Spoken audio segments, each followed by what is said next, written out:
ekonomi merupakan sebuah landasan pijak dalam menjalankan kegiatan-kegiatan ekonomi seperti produksi, distribusi, konsumsi, dan investasi, sehingga tercipta suatu perekonomian yang teratur, terarah, sesuai dengan tujuannya.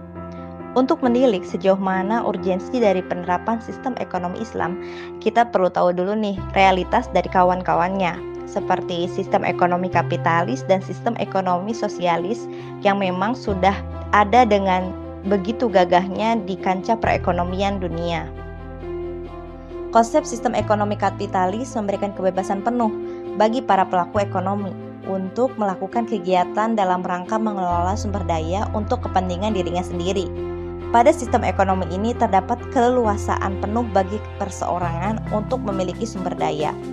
Sebenarnya, sistem ini dapat membantu suatu negara untuk dapat memanfaatkan sumber daya dengan lebih efektif dan efisien, serta dapat meningkatkan kreativitas dari masyarakatnya. Akan tetapi, realitasnya, sistem ekonomi kapitalis tidak bisa mengalokasikan dan gagal memanfaatkan sumber daya secara efektif dan efisien. Hal ini disebabkan setiap pelaku ekonomi tidak memperhitungkan kebutuhan orang lain dalam menjalankan usahanya. Teori kapitalis ini pada akhirnya dibantah dengan kemunculan teori sosialis pada abad ke-19. Ekonomi sosialis diartikan suatu sistem perekonomian yang dikomandani oleh pemerintah dalam melaksanakan kegiatan ekonominya, seperti pertambangan, pembangunan jembatan, serta berbagai proyek ekonomi lainnya.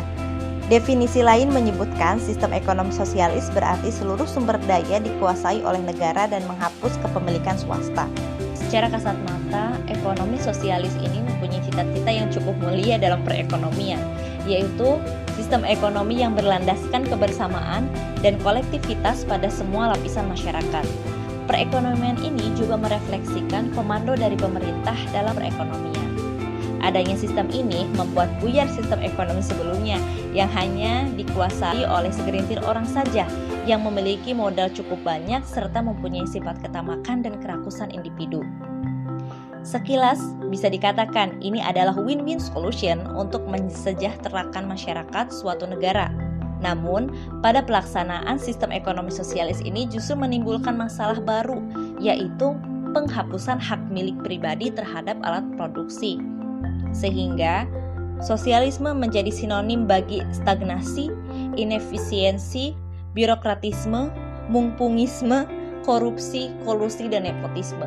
Sekaligus penyakit tradisional negara birokrat mencolok seperti keangkuhan penguasa, ketidakpedulian penderitaan masyarakat kecil, karena yang dipikirkan bukan pemuasan kebutuhan rakyatnya, melainkan rencana dari pusat. Potensi perkembangan sistem ekonomi Islam bukan tanpa perhitungan. Beberapa ahli mengatakan bahwa sejumlah lembaga keuangan utama di negara Barat, Timur Tengah, dan Asia mengakui keunggulan bisnis keuangan Islam mempunyai keunggulan dan peluang yang sangat besar dalam meningkatkan pertumbuhan ekonomi.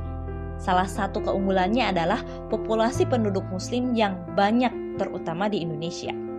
Keunggulan kuantitas ini harus menjadi power dalam pengembangan sistem ekonomi Islam. Sistem ekonomi Islam menekankan masalah bagaimana cara memperoleh harta kekayaan, pengelolaan harta, serta cara pendistribusian kekayaan tersebut di tengah-tengah manusia agar dapat dicapai kemaslahatan bersama.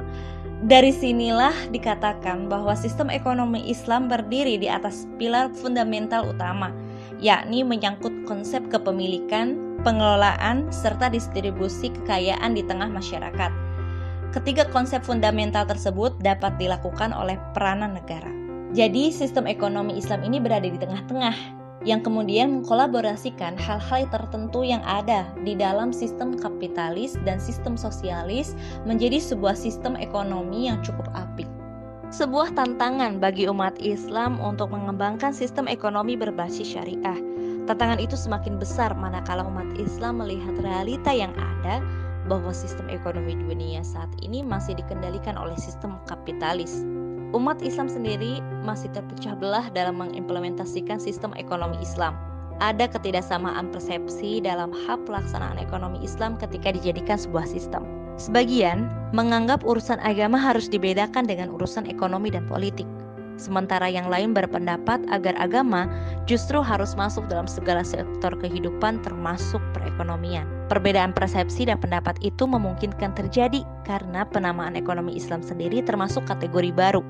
Sehingga perlu adanya waktu sosialisasi dan pengarahan untuk meyakinkan semua kalangan akan pentingnya perubahan sistem ekonomi menjadi sistem ekonomi berbasis syariah.